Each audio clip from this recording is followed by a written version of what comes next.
So let's start, Kolo members. Let's see how deep we can get into understanding what Rabbeinu Kodesh is going to say.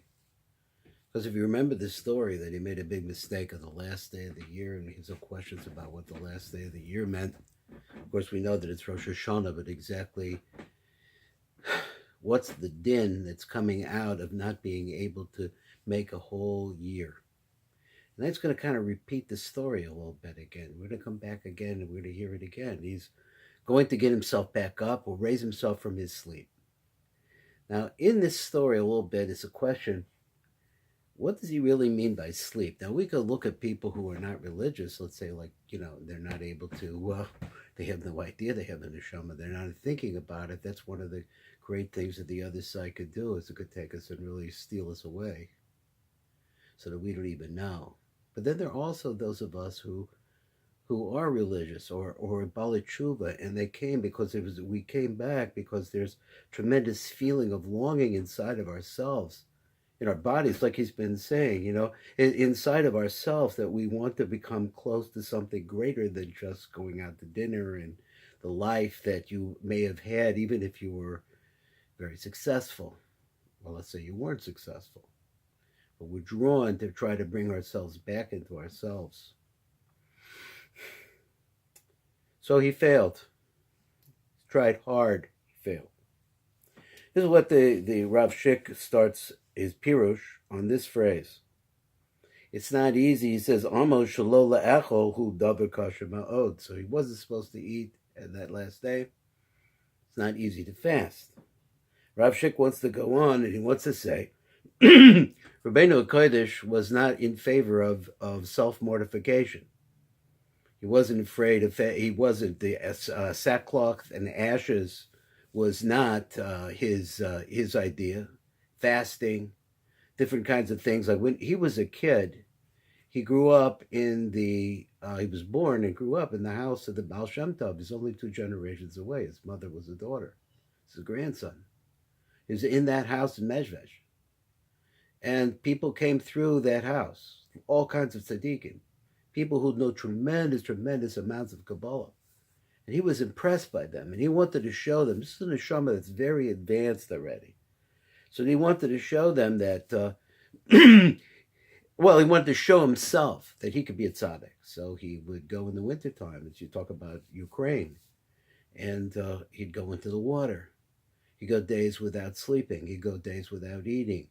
He would try all the different, what they call sigufim, different self-punishments, in order to try to purify himself. He wanted to be like these tzaddikim. That's what he wanted to be. He wanted to come close to Hashem. He's looking for Devekus. So let me see.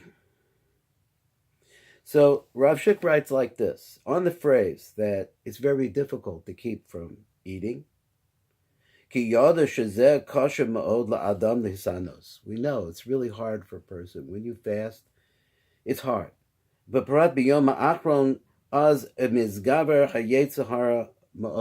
especially when you come to the end of the point that you're trying to get at, which is in this case Erev Rosh Hashanah. And he says that's the time that you'll be the weakest, will come after the other side. This is the way the Yetzer Hara goes. So he sees a person really trying to do something. It's almost there. Zai who wrote to him Noah so wants to try to hold it back, to stop it. So he says specifically on this last day. And I was really kind of wondering about it, what he meant when he said that before Rosh Hashanah, that's the era of Rosh Hashanah, which is the time of getting yourself ready for Rosh Hashanah. The way to do that is by fasting. Now, what I want to get to is Shecholah Hagia al Shlemu, so that this the last day, when a person is really going to become, let's say, a tzaddik, he's really going to get his neshama back. He's really going to be in control. Az hu mizgaver Allah b'yosef, then the Yetzer Hara comes after him more, even stronger. Now, let me see if I could find a little bit more. Let's read on. We'll have to read on this, but the point, I wanted to make a point, that the Rabbeinu Kodesh discovered, or he felt, that this is his teaching, that all the sigufim that he did himself when he was a kid, None of those things were as powerful or as important as being able to talk to God and being able to develop hasmada and limud Torah. That means learning or being involved in prayer all the time. I think that it's obvious that in Breslov, praying is really the crux of the whole idea, because the answer of prayer, is the way to approach Hashem. That's how you can get close to Hashem. You use the Torah that you learn in order to be a vehicle to take you to a higher, more intimate level of yourself. Let's see. Let me just read on the story. We'll go to B'chein Tashel the Bechor L'chomakom. So she comes back to him. He found her, right? So she says to him, so let's try it again. Let's try it again. Get yourself a place. V'teshev gam came Shana Canal. So you'll stay there a whole year now. Now, maybe the word year is not a word like a 12-month year that we're thinking, even though he mentioned Rosh Hashanah, but he also compared it to the day of the test, the ultimate thing of whether or not you are actually in control of your body to the extent that your neshama could be in charge. Now you could eat on the last day. He said, but don't go to sleep. Now, again, we have to think about what go to sleep means, because I don't think it necessarily means that he's talking about someone who doesn't know from Yiddishkeit. There are people who fake it, that are born into it, they fake it. That's a possibility, but there's also a possibility he's talking about me and you. That he's saying that even though we're striving, but do we get caught where we're off? And over in this piece of Torah, it's a real deep piece of the Uri that he's working on. It's a very deep idea of how it is that our emotions run and what we're connected to, and how these develop fantasies in all different kinds of ways, and that's a form of sleeping. So he says, Rak shelo tishan v'lo tishte yayin, don't drink any wine. Kedei shelo tishan ki ha'ikar hu hashena v'hola v'asakein. But the main thing is sleep. It's about the sleep. Don't sleep. Now he said, Rabbeinu Zal Amar ki yesh b'nei adam sheyeshenim es yemeihem. There are people who sleep away their lives. So maybe they were saying they're fantasizing. Their whole life is a dream, and they're dreaming through what is reality and what's important in their lives. And it may not be Hashem, and if it's not Hashem. So he says, even though this particular person is going through the motions, and we do have a klal, or general rule, that if a person is learning Torah for the wrong reasons, he'll eventually come to the right reasons, because the Torah is so powerful, it's so sweet. But here he says, O mispalalim, im kol zois hakoch hakol bebechina shena. But there's a way to sleep through doing the rules and the rituals. He's trying to tell us that this could be us too. Doesn't mean every moment, but like we are trying to say, is that this idea is that the world is turning. Everything in the world is on a separate orbit or cycle. All of these things are turning sort of together, but they have their own patterns. And the patterns are not necessarily of this world. I can't necessarily describe them or think of what they would be like.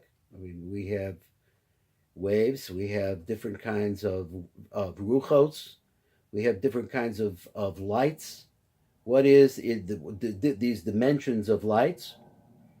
Okay, anyway, because a person can get himself to sleep just while he's doing all the right things. He's in shul, thinking of something else. Rabbi Memram says that what you're thinking is where you are. So if you're thinking, if you and I can learn how to think the right way, so therefore, this is remind yourself you do fall asleep. It's very easy to do in this world. Because when you're clinging to Hashem, and a person's got a little bit of common sense, as he's as he's trying to be davuk to Hashem, so that we fill by him this verse in Koheles, the person chachma can give him life. Because when a person puts his mind to his doing, now another word for this is something called kavana. is that do we know when we're going to pray the time of day that it is? Do we know what's going on during the cycle of the day? The day is not just a day, right? We said that everything is turning within it. So the day is not just a day.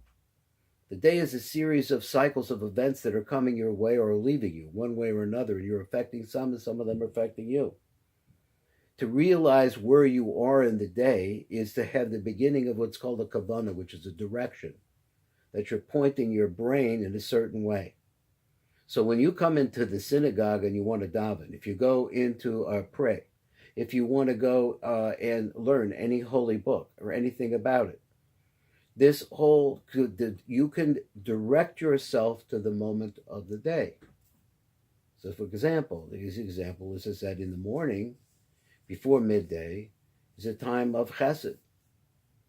Okay, so obviously the greatest time of the chesed is at the beginning. This is the most powerful part of the chesed because it starts to change into a different cycle as it goes along. And as it goes on, in the very earliest part is the kindest part. And as it goes on, so we would say like this. There's such a thing as a chesed of a chesed. And there's a gevurah of a chesed. Right? There's a tiferes of a chesed. You can go through all the different 5 parts. There's 5 parts there of the chesed. The chesed has 5 parts. So gevurah has 5 parts. So everything has 5 parts. Parts and parts. Which direction are you? Well, that's what we want to learn.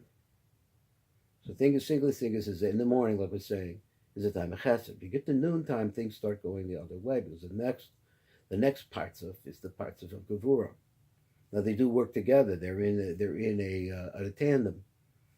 So anyway, let's say this is the seichel that a person has to have. Im seichel. So when you come to shul, that we have what we call an aliyah of the madregos of the davening. That first we deal with the lowest level, which is karbanos, which is flesh and blood that's set on fire. Right? Those are karbanos. Different kinds of things has to do with fire, but heating things up, getting things going. Then we come to songs, right? That's a different level.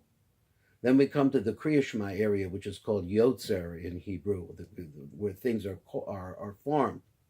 So then we come to that level. Then we come to Shemona Esrei, we come to a higher level. We keep trying to raise up those levels. So let's say right now it's 11:20. So we're still in the chesed part of the day. Maybe that's the time to make my shiurim. I don't really know. So anyway, Zai yesh bo chius v'hu eir.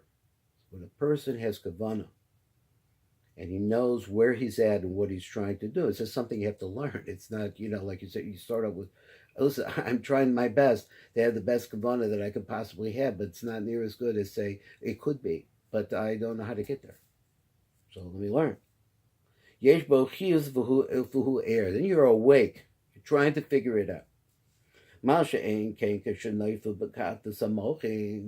a whole subject. He says it's not the same thing as a person falls in what is called katnas hamalchim. What could be katnas hamalchim? What small brains. This is what's another place of Rabbeinu Kodesh, and of course the Ari is saying that what's in your brain, the white matter of your brain, it's called gray matter, whatever it is, it's also in your spine. And it's in every single bone of your body.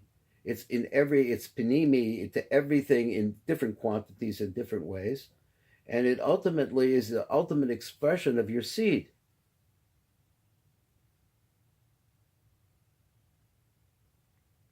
Because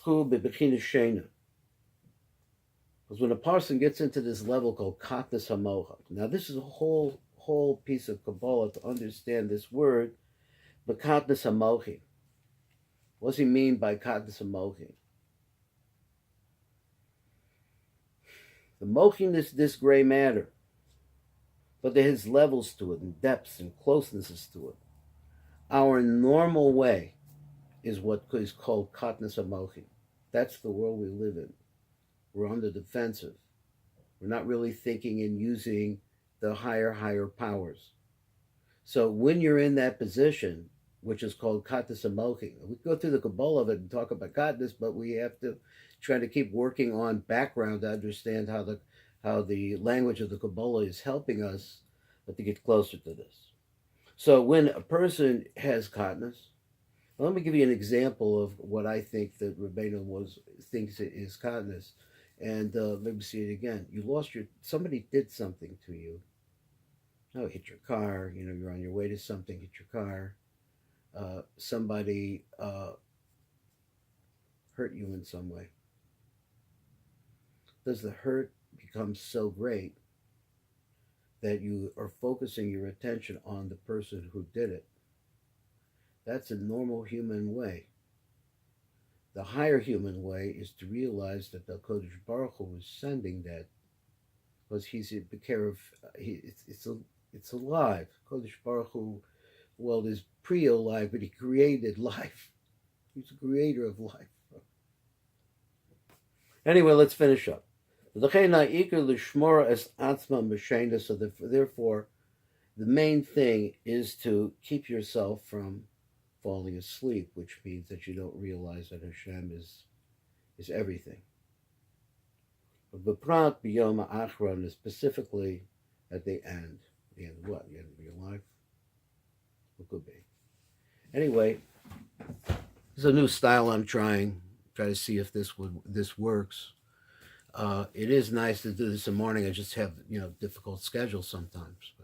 God willing, I'm hoping to move to Boca Raton, and when we get there, it's a much slower pace. So I hope I'll be able to make things work. All the best. Thank you very much for listening to me. We'll try to learn some more Kabbalah as we go along, but the thing about the Rav is that you need to have the bare bones, let's say the basics. And that you can only learn by actually trying it. We're going to do that. We're going to start learning the Yalchos Chaim. I'm not sure exactly how. But right now we're in Sipurei Maasiot. Maybe we'll have side shiurim and different things for those of you who can follow it, but we'll try to make it as understandable as possible. And try to show you the books that we're using, because some of you may be capable of following along. You don't have these books. Maybe you have the money to buy them. Maybe you don't, and if you don't, then you could always text me. And my telephone number is 305-321-6338, and you could text me with whatever's going on, and I'll be happy to respond to you. All the best. The main thing is to enjoy. I hope you'll enjoy the share today.